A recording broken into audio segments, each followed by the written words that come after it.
From JBS Studios in Greater New York, this is the JBS News Update with Teisha Bader.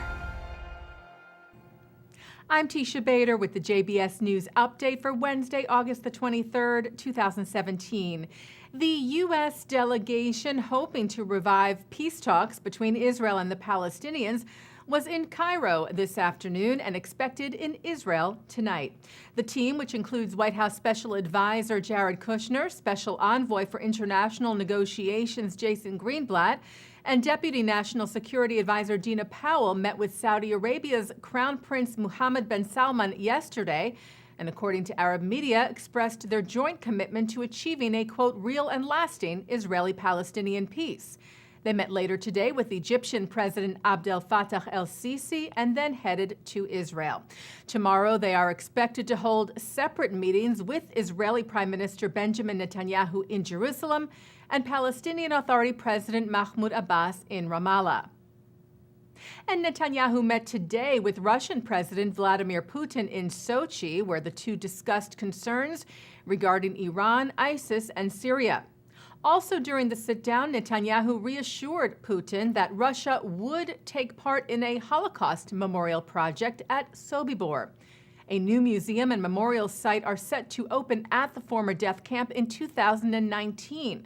Poland, who leads the steering committee on the project, along with Israel, the Netherlands, and Slovakia, had initially invited Russia to join, but last month said that Russia would not be involved in the planning. The Russian Foreign Ministry this weekend summoned Israel's ambassador to Moscow to explain. And today, Netanyahu told Putin that he would make sure that Russia was included, and said, "We and I personally will never forget the historic role that Russia and the Soviet Army played in defeating Nazism." The legendary uprising at Sobibor was led by Alexander Pechersky, a Russian Jew who served as an officer in the Red Army. Last night, Netanyahu met with a bipartisan U.S. congressional delegation before he left for Russia. The prime minister thanked the group for their strong support for Israel and discussed a number of issues with them, including security challenges in the region and opportunities for further economic cooperation. Last night's meeting follows meetings earlier this month between Netanyahu and an 18-member delegation of Democratic members of Congress, led by House Minority Whip Steny Hoyer, and with a delegation of Republican members of Congress, led by House Majority Leader Kevin McCarthy. Israel police arrested an Arab-Israeli man in Jerusalem today after he was found to be carrying a knife. The man is said to be a resident of East Jerusalem. He was detained by security guards stationed at the city's Shivtei Yisrael light rail station, who found the weapon on him and handed him over for questioning to a nearby police station. An ancient and rare mosaic floor was unveiled in Jerusalem today. The mosaic is said to be 1,500 years old.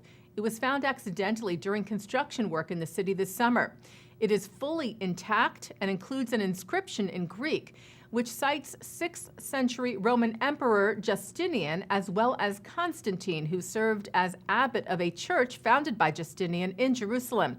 Archaeologists believe the mosaic dates back to the year 550 or 551 AD and will help them understand Justinian's building projects in the city. Israel Antiquities Authority Director of Excavation David Gelman called the find the highlight of his career. Israel today delivered food to South Sudan in an effort to help combat the famine in many parts of the country caused by ongoing drought. Israel's foreign ministry said 6 tons of food was delivered to a drought-stricken village near the capital of Juba, some of which was distributed by Israel's ambassador to Juba, Hanan Goder. Well, a special ceremony took place today at Ben Gurion Airport as Israel's national airlines El Al welcomed its first Boeing 787 Dreamliner aircraft. As we reported to you last week, the new planes are said to be more fuel efficient, among other upgrades to the old planes. El Al CEO David Maimon said the fleet renewal was the start of a new era for the carrier. Initial flights for the Dreamliner will include from Tel Aviv to Newark, starting on October the 17th, and then to Hong Kong, London, and New York's JFK.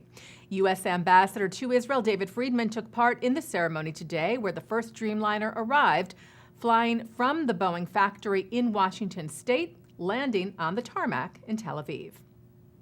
And taking a look now at our programming for tonight on JBS for Wednesday, August the 23rd. At 7 o'clock, journalist Peter Beinart moderates a discussion entitled Israel and Occupation with Michael Koplow of the Israel Policy Forum, Middle East expert Sangwan Yoon, and Ambassador Richard Murphy of the Foundation for Middle East Peace. At 8 o'clock, law professor Eugene Kantorovich explains why Israeli settlements are not illegal under international law.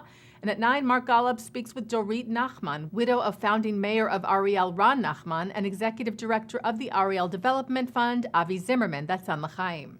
At 10, it's highlights from the 2015 Eagles Wings Gala from the Museum of Jewish Heritage in New York. And coming up right after this newscast tonight, it's Thinking Out Loud with Micah Halpern. And that's the JBS News Update for Wednesday, August the 23rd, 2017. I'm Teisha Bader.